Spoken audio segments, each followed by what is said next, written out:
Alright, since it's just the two of us and there's quite a lot of characters, I've set it up a bit differently. So, that means I'm doing narrator and John, and you're doing Dave, Jade, and Arania. However you pronounce it. Arania? Yeah. Or, yeah. The circuit that's not Vriska. Okay. John, zap. You zap back into canon. It's been so long you've forgotten what it feels like. The atmosphere smacks unmistakably of, how can you describe it? Relevance? Legitimacy? Funny how you would never have thought to put it that way until you left. It takes you a moment to recognise where you are, even though Rose's instructions were very specific. A place bright and gaudy and filled with the stench of teenage ennui. It's your old living room on the gold battleship, where you spent 3 years caught up in a lot of weird, furry, romantic drama, while learning to unlove everything you once held sacred. 3 long, boring years. Years that, technically speaking, never even happened now that you think of it. You have the very recon powers that just brought you back here to thank for that. You barely have any time to take in the sick, nostalgic feeling that all the globes and tangle bodies and avant-garde mime art evokes. The fridge pops open, and out roll Arania and Gamzee. Gamzee honks and his codpiece jiggles ominously. Arania staggers to her feet, looking rather pleased with herself, until she notices you and gaze in bewilderment. What are you doing here? Rose was perfectly clear about what's due next. You make a fist and sort of flinch and look away when you do it. No matter how many years you spent living on the planets with absolute gender parity, this feels wrong. Still, you hit Arania pretty fucking hard, underestimating your own strength just as badly as you did the last time you clobbered a hapless circuit. She goes flying back, hits the couch, and KOs instantly into a pile of smuppets. You then take a risk in your hand, slide the ring of a finger, and pocket it. Isn't there something you're forgetting? Gamgee stares up at you with his horrid, limpid eyes. There's something serene, sinister, and sensual all at once about the look he's laying on you. It sends a shiver up the whole length of your spine. Fuck no.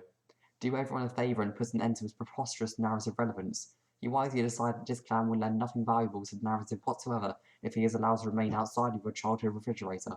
You put both hands on his chest and shove him into the fridge where he belongs. He goes easily, issuing only a pair of weak honks in protest. You slam the fridge shut and resolve never to think about Gamzee Makara again. That's the next plot point. You arrive in the land of heat and clockwork in a flash of white. A column of brutally hot air blasts up from the lava below and instantly hits your entire body. Luckily, you're fairly immortal, so the only damage it does is to fog up your glasses a bit. Through the condensation, you can make out the shapes of Dave and Jay below, as well as 2 more of you hovering in the air above. Both Johns turn to look at you. On the ground, Dave is talking in a particular cadence, one that is familiar to you, his long-time best buddy. Casual, wandering, verging on droning, is a good indication he'll be monologuing for a while, and probably already has been. I'm serious. The thing is, being a time guy, like actually mastering time travel, I'm pretty sure what that involves is learning to never use it. See, it's like karate. Well, it's more like what they say about karate. What you learn, that you learn it so you don't use it. But I mean, we all know the truth about karate is if you know karate, then obviously in reality,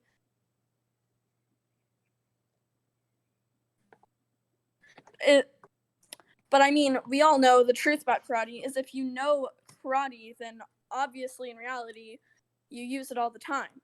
Like doing lethal fucking crane kicks and sweet karate chops while walking down the street just because you can. It's a goddamn no-brainer. That's what you do with karate.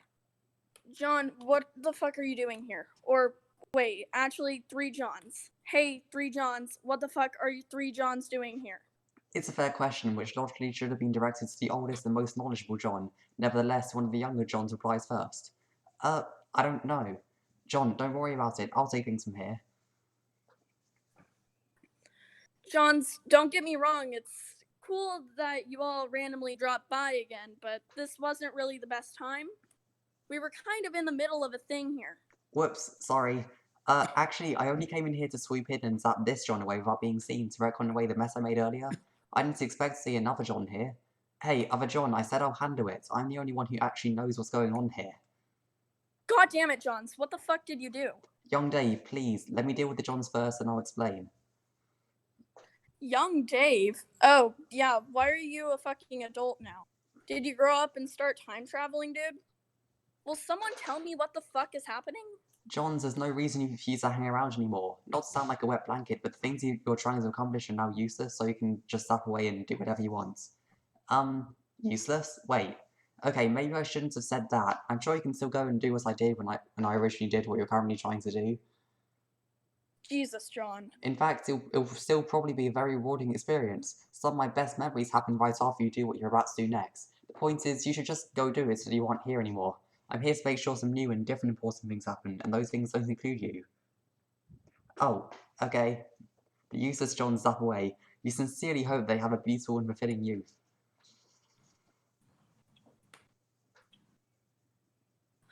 Adult John, what the fuck have you done? Is this some time travel shit?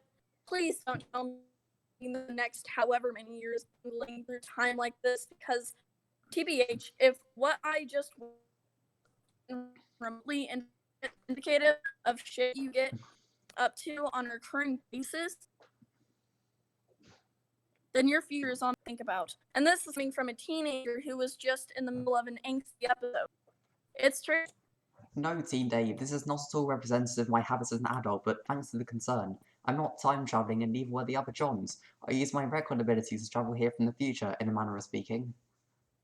Sounds fucking stupid. It is stupid, but that's just how things are. I'm a little confused. I'm hunting you down and capturing you, but I'm not sure. I think the pundits might just be confused. If I brought her an adult John, there will be a lot of questions that need answering, for sure.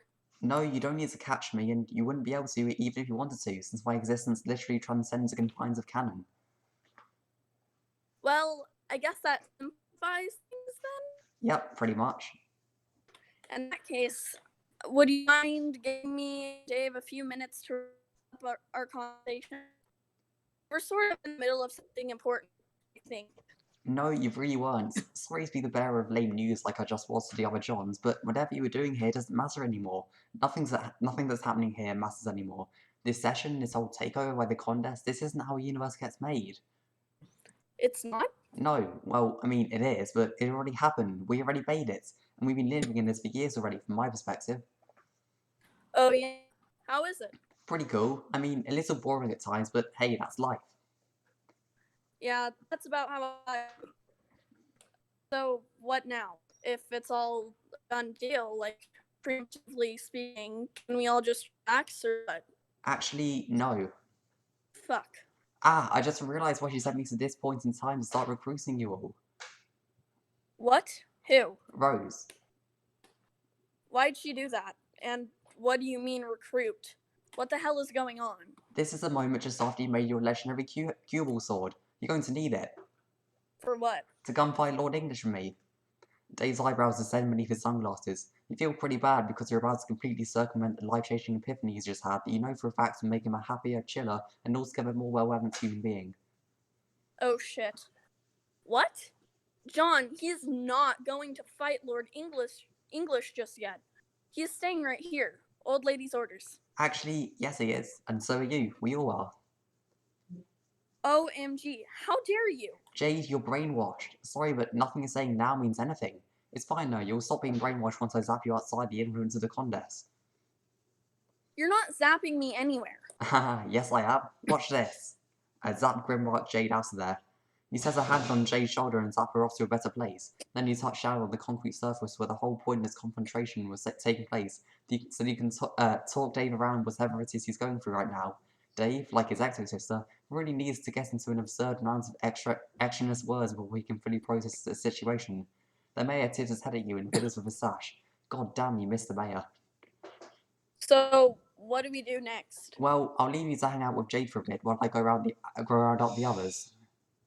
What others? Like, everyone? Yes, Rose and the other four. I see. So, sorry if I seem a little slow here, I'm just trying to figure this out. You're telling me that I made this sword because I'm destined to defeat Lord English, and we've all been training for that day our whole lives to some extent, more or less? And we are actually successful here? Like, we overthrow the contest and make a universe and everything, and then we sit on our asses for several years in the new universe and become adults and lead mostly boring lives instead of going off to fight him? Yes. Yes, that makes sense. Now that I think about it, that's probably what I would want to do by this time. We finally wrap up this whole hot mess. Yeah, it is what he wanted to do, and pretty much everyone else agreed, including me. So that's what we did. Which, I guess, begs the question. If it seemed pointless at the time and nobody could be asked to go fight him when we all had our shit together, why does it suddenly become important to go back and beat him years later after we become a bunch of lazy adults with boring lives? I pretty much had the same questions, Dave. There were probably some pretty good answers to that, definitely some complicated answers, but to be honest, I kind of forgot what they actually were. God damn it, John. It has something to do with canon unraveling and such. We all live outside canon in the future, and if we don't go do this, everything will stop meaning anything. Does actually mean anything in the first place? That's a great question, Dave. One that I can't say I'm qualified to answer. I think the bottom line here is, this is what Rose said we had to do, so that's why we're doing it. Sounds like a bullshit reason if I ever heard one. You might be right, but is it less of a bullshit reason than any other reason we currently had to go fight him? Damn, you're right. I don't know how you did it, but you somehow instantly sold me completely. Fuck you, adult Egbert. Still got it. You zap Dave off to where he needs to go. The mayor is still staring at you, blinking his buggy little eyes. You shoot him a warm smile and a thumbs up before bouncing off into the ever of infinity.